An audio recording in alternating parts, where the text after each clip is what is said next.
Casey, are you there? Why did you do that? To make you yawn. Oh, I did. I'm here. Hi, honey. Hi, how you doing? I'm doing okay. Hey, you ready to learn some more shit about the Bible? Yes, and I'm tired today, so you just tell it and I'll sit here. Okay. This is going to be totally, legitimate. Okay, perfect, because then we can just end with that and not have to do the rest of it. Mm-hmm.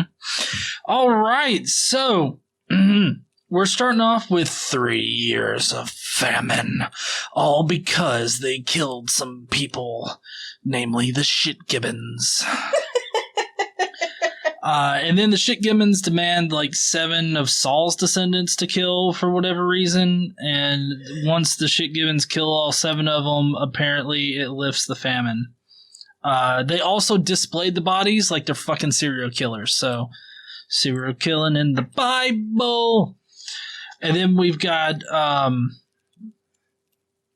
Sarah's concubine, or at least one of Saul's, not Sarah's, Saul's concubine, at least one of his concubines, covers up all of the bones of the murdered people. And then all of Saul's people were buried together, which, of course, that ended the famine. Sorry, not just the killing of them. They had to be buried, their bones had to be buried in order for the famine. For some fucking reason. I don't know why, but, I'm sure they'll try to not explain. And then you're going to fast forward a few years, and Satan, the accountant of death, convinces David to take a census. And, Satan and his strict record keeping. I'm wondering if he dictated numbers. You think? No, that was probably God. But then again, it's kind of hard to distinguish between God and Satan at times. And then there were over 1 million.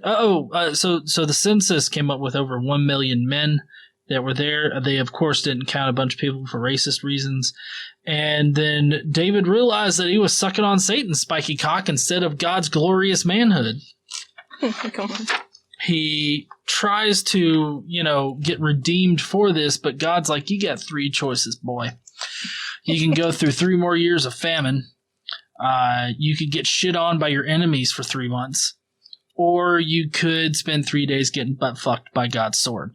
And so, of course, David chooses the butt fucking by God's sword because why wouldn't he? He's got a glorious sword.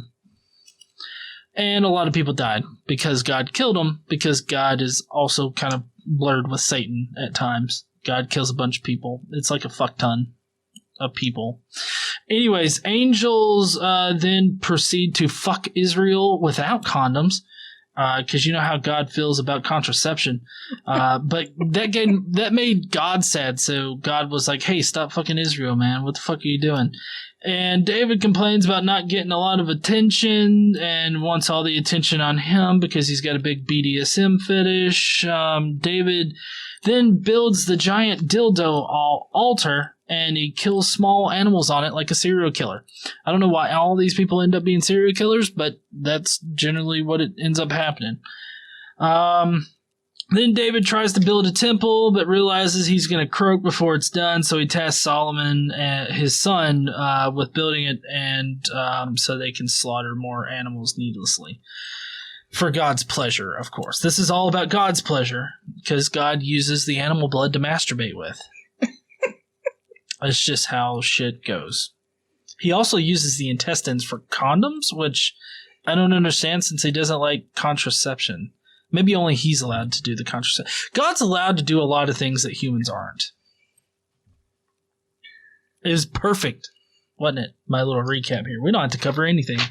Okay, we can just end it. I can just leave you with this. It was actually not too bad, except for the masturbating with blood, the condoms, the dildo temple, and a few other things. I'm not saying that God definitely masturbates with animal blood. I'm just saying we don't know.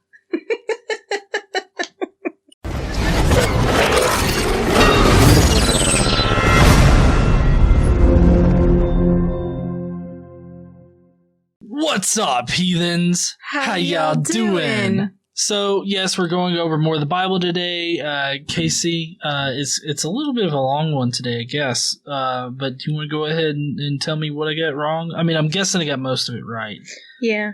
So, I mean, everybody can just go on with their day. No, I think you all should stay. Just to, so you don't pass along bad information when you repeat this shit, right? So we're going to start today in 2 Samuel chapter 21. And this is kind of, we have a couple major calamities that happen and are brought upon the Israelite people because of shit that they have done or that certain individuals have done.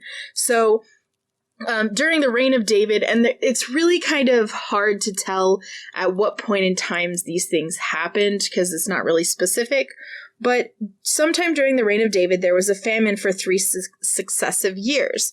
So David sought the face of the Lord. The Lord said, "It is on account of Saul and his blood-stained house. It is because he put the Gibeonites to death." So, and we're going to explain that here in just a second as we continue. The king summoned the Gibeonites, who spoke to them. Now, the Gibeonites were not a part of Israel, but were survivors of the Amorites.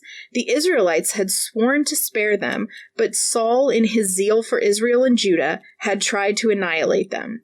So they had made a deal. Remember, the Gibeonites had given them some information, or had said, whatever they'd given them. Yes, I remember the famous shit given deal.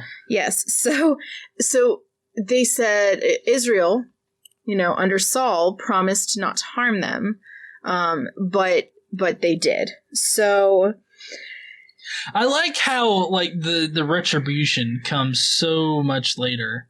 It's like, oh shit, I forgot. He fucking killed us. Yeah. We might as well give him famine for 3 years. Yeah. So it is. That's what they tie it to here. So David asked the Gibeonites because they're, again, having 3 years of famine and he's trying to figure out how to stop it. And because God said this is why, he summons the Gibeonites and asks them, "What shall I do for you? How shall I make amends so that you will bless the Lord's inheritance?" The Gibeonites answered him, "We have no right to demand silver or gold from Saul or his family, nor do we have the right to put anyone in Israel to death." And so David says, "What do you want me to do for you?" And they answered the king, "As for the man who destroyed us and plotted against us so that we have been decimated," not the right word, "and have no place anywhere in Israel, let 7 of his male descendants be given to us to be killed and exposed before the Lord at Gibeah of Saul, the Lord's chosen one." So they want 7 of Saul's descendants. Well, I was actually just thinking about alternative explanations for this whole famine thing. Okay. What if God was like, you know what? The Israelites are just getting way too fat. There needs to be a famine. Or it could have just been a famine. It could have been, they could have been in drought and had bad crop. It could have been We're talking magical shit in the Bible, honey. Why you got to bring reality into this? Because that's what this podcast is for. I mean, the shit gibbons are demanding 7 of Saul's, descendants. Yes. And I guess in retribution for this. So if 7, descendants can be the retribution for this shit, then you could literally make up anything and it would be just as good. It's like the shit gibbons wanted 3 buckets of cow shit so they could fling at the Davidites. And I mean, it's just as valid. Yeah, in that it's not. What? In that it's not valid. Oh, yes. Yeah. So, anyway, the king said, "I'll give them to you." So he knows that he's giving them 7 descendants to be killed, right? Right. So the king spared Mephibosheth, son of Jonathan. And Jonathan, if you remember, is the son of Saul. Because the oath before the Lord between David and Jonathan. Okay, so he spares Mephibosheth. He's not going to give them Mephibosheth. Right. Okay. But the king took Armoni and Mephibosheth, a different one, the 2 sons of Aiah's daughter, Rizpah, whom she had borne to Saul, together with the 5 sons of Saul's daughter Merib, whom she had borne to Adriel, son of Barzillai. You guys ever get into those situations where you're doing like math and it's just like a lot being thrown at you at once, and you just sit there like, oh my god, what the fuck? Why are there letters in my math?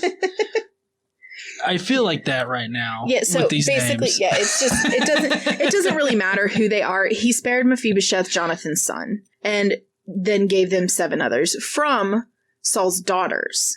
Okay, Right. Not from Saul's sons, from Saul's daughters. And he handed them over to the Gibeonites, who killed and exposed them on a hill before the Lord. All 7 of them fell together. They were put to death during the first days of the harvest, just as the barley harvest was beginning. So Rizpah, daughter of Aiah, took sackcloth and spread it out for herself on a rock. From the beginning of the harvest till the rain poured down from the heavens on the bodies, she did not let the birds of the air touch them by day or the wild animals by night.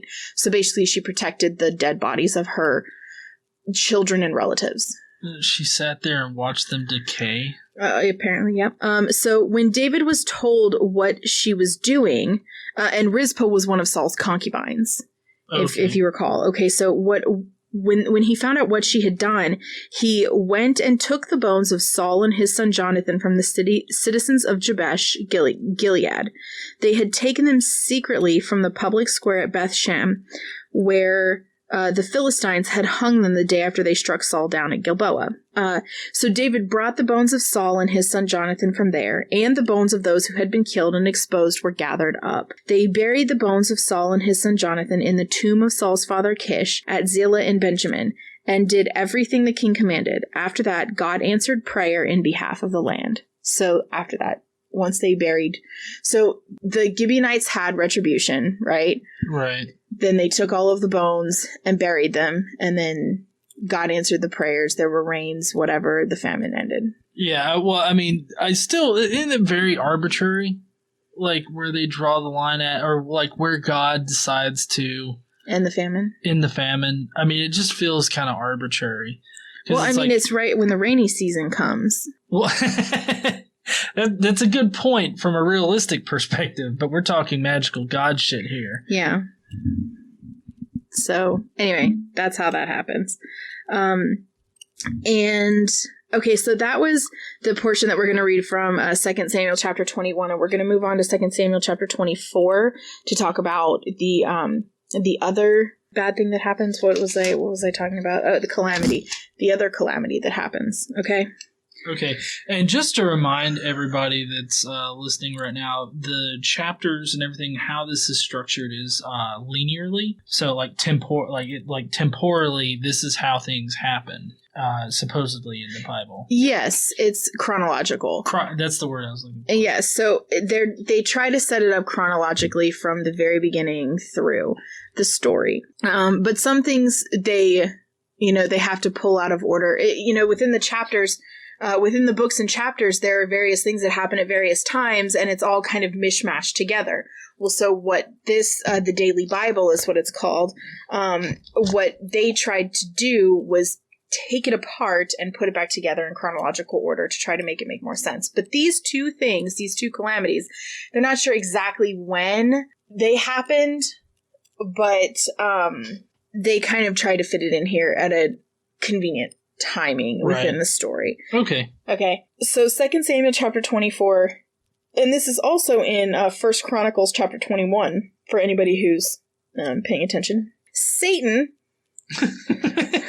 I like how it starts off with Satan. Yeah. Satan rose up against Israel and incited David to take a census of Israel. I could just see Satan in his accountant uniform being like, "Hey, David, how many fucks you got living in your kingdom?" Yeah, I think it's very strange, because Israel has counted people before. They've done a census a couple times before, back when Moses was alive. Yeah. And I don't understand why this is a problem now. They don't really explain why it's evil to take a census now versus taking a census previously, but apparently the devil wanted a census, so the devil got a census. And David told Joab and the other commanders of the troops, go and count the Israelites from Beersheba to Dan. Then report back to me so that I may know how many there are. So they're counting soldiers. Okay. Right. So Joab replied, may the Lord multiply his troops 100 times over. My lord the king, are they not all my lord's subjects? Why does my lord want to do this? Why should he bring guilt on Israel? So he seems to know that it's like Joab seems to know that this is wrong. Mm-hmm. But I'm not sure why it's wrong. I heard God talking to you. He says, don't count the fucking men. Just trust in me. And we're not trusting in the Lord in this case, so we're gonna get fucked. So the king's word, however, overruled Joab and the armed commanders, so they left the presence of the king to enroll the fighting men of Israel. After crossing the Jordan, they camped near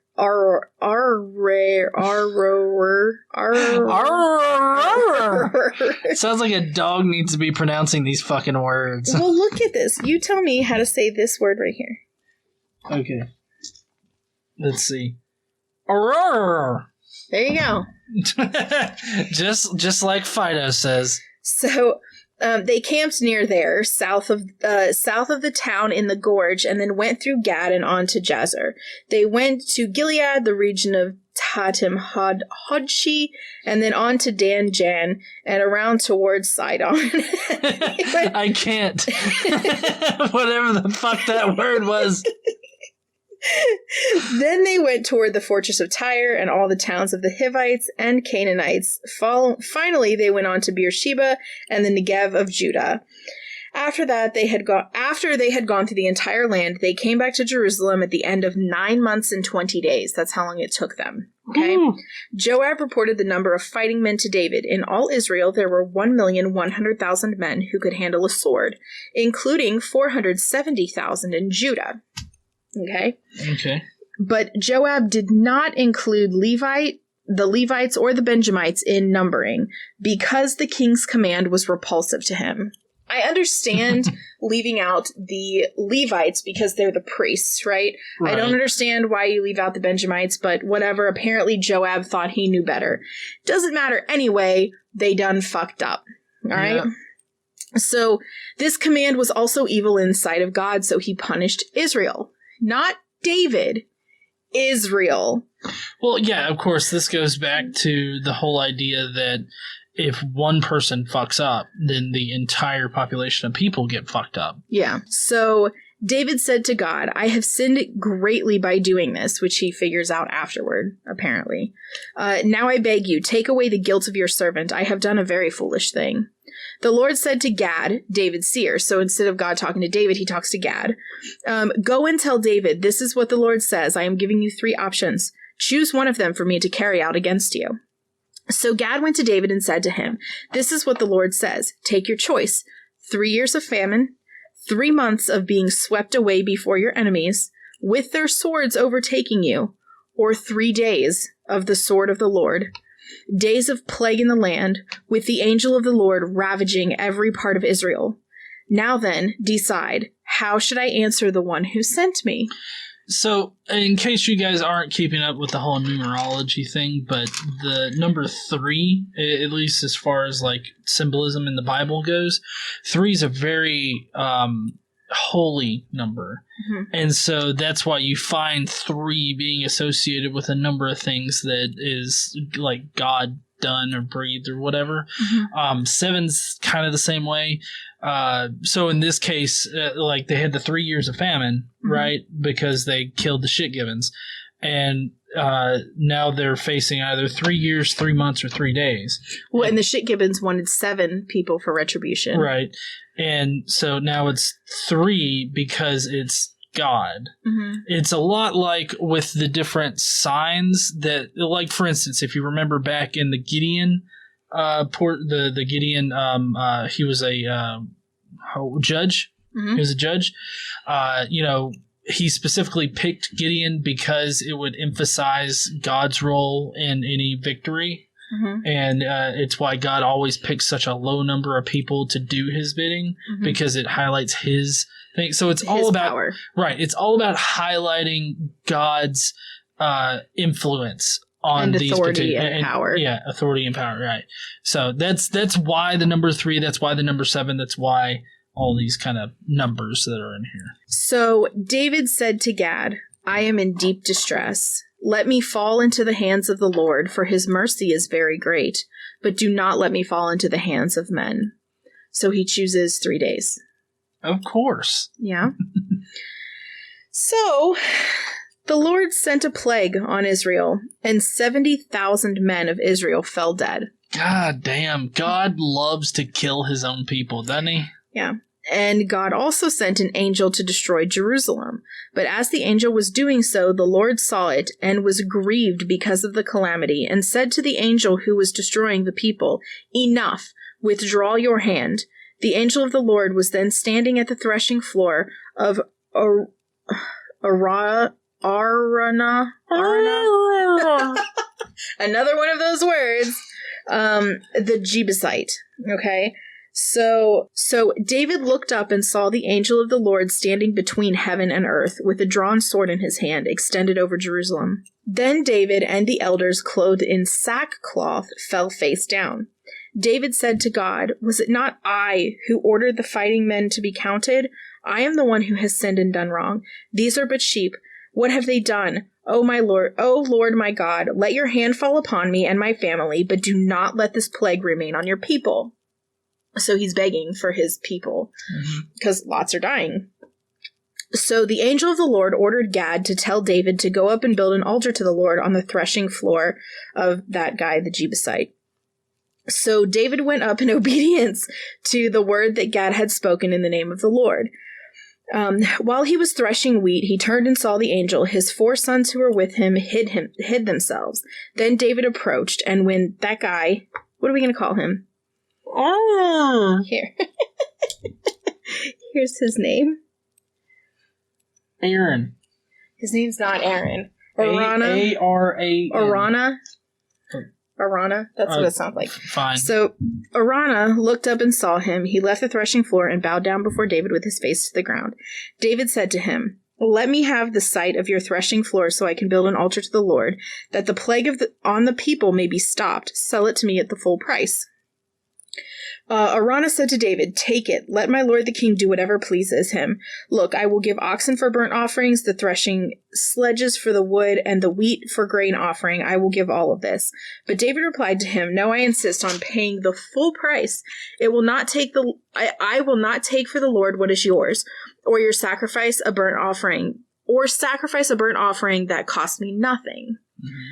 So David paid him 600 shekels of gold for the site. David built an altar to the Lord there and sacrificed burnt offerings and fellowship offerings. He called on the Lord, and the Lord answered him with fire from heaven on the altar of the burnt offering. Then the Lord spoke to the angel, and he put his sword back into his sheath. At that time, when David saw that the Lord had answered him on the threshing floor of Arana, the Gibeonite, he offered sacrifices there. The tabernacle of the Lord, which Moses had made in the desert, and the altar of burnt offering were at the time on the high place at Gibeon, but David could not go before it to inquire God, because he was afraid of the sword of the angel of the Lord. So. Yeah, you don't want to get fucked by that sword, do you, David?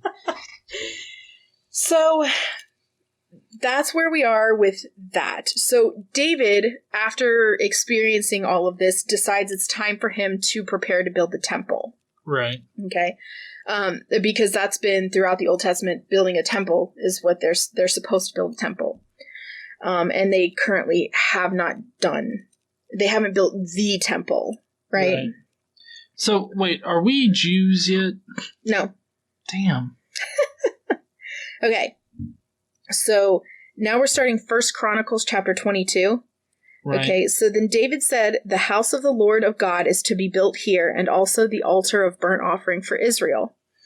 So David gave orders to assemble the aliens living in Israel, and from among them he appointed stone cutters to prepare dressed stone for building the house of God. He provided a large amount of iron to make nails for the doors of the gateways and for the fittings, and more bronze than could be weighed.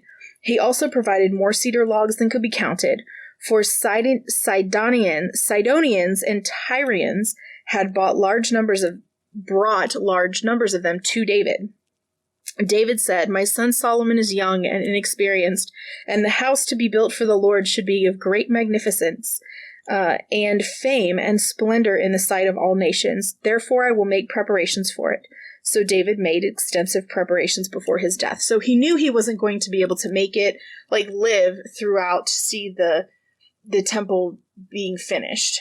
Right. So he basically gets everything ready to go, and then he calls on his son Solomon.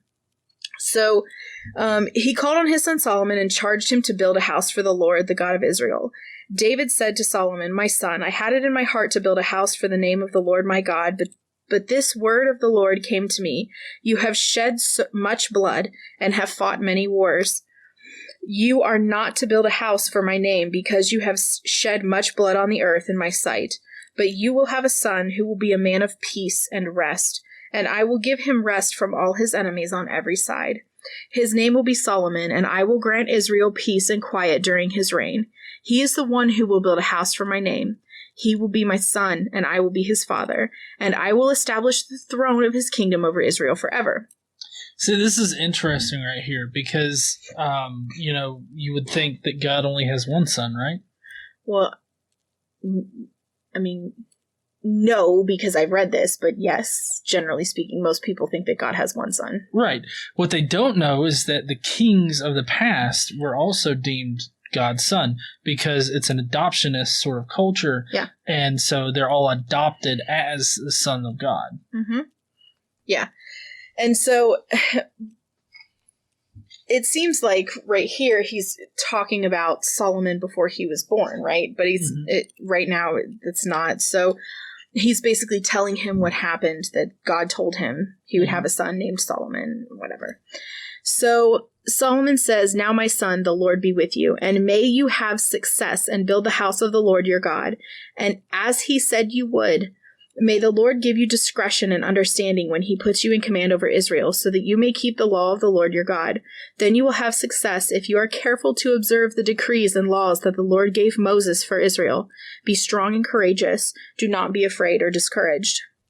I have taken great pains to provide for the temple of the Lord 100,000 talents of gold, 1,000,000 talents of silver, quantities of bronze and iron too great to be weighed, and wood and stone. And you may add to them. You have many workmen, stone cutters, masons, and carpenters, as well as men skilled in every kind of work in gold and silver, bronze and iron, craftsmen beyond number. Now begin the work, and the Lord be with you." So after he talked to Solomon and told him what he was supposed to do, he gave orders to all the leaders of Israel to help his son. He said to them, "Is not the Lord your God with you? And has he not granted you rest on every side?" So their enemies aren't attacking them anymore, right? Mm-hmm. God's given them peace in Israel right now. "For he has handed the inhabitants of the land over to me, and the land is subject to the Lord and to his people. Now devote your heart and soul to seeking the Lord your God. Begin to build the sanctuary of the Lord God, so that you may bring the ark of the covenant of the Lord and the sacred articles belonging to God into the temple that will be built for the name of the Lord."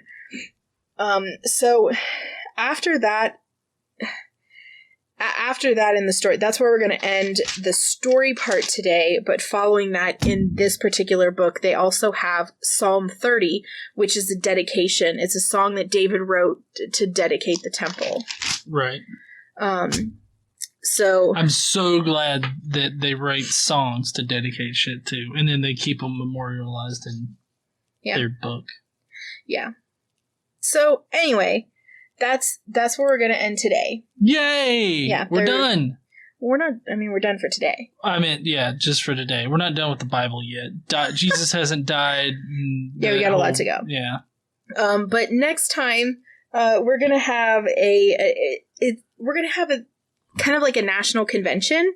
David is trying to provide a smooth transition of government from himself to Solomon. And so he has to really organize the government really well so that when Solomon comes on, because he has no experience being a leader, that it's pretty much all set up. So at this national convention thing, he presents Solomon as the king designate. They assemble the Levites. They also change the job of the Levites, which is interesting. And they divide the priests up.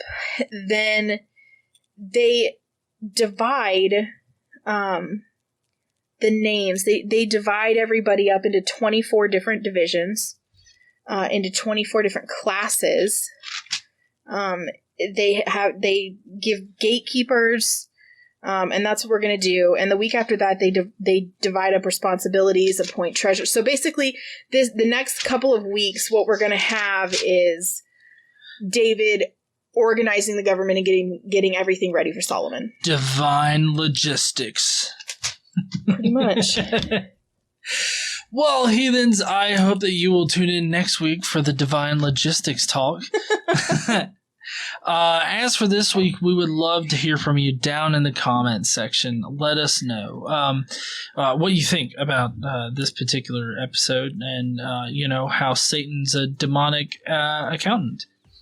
The whole Satan, got David to do a census thing is very bizarre.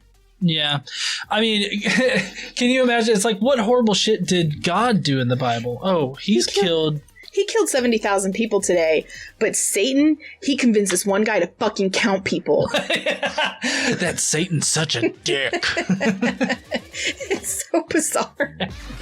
But anyways, so we hope to hear from you guys down in the comment section about Satan the accountant, and I guess we'll see you heathens later. Don't forget to stand up and use your voice. Bye, heathens. Bye, y'all.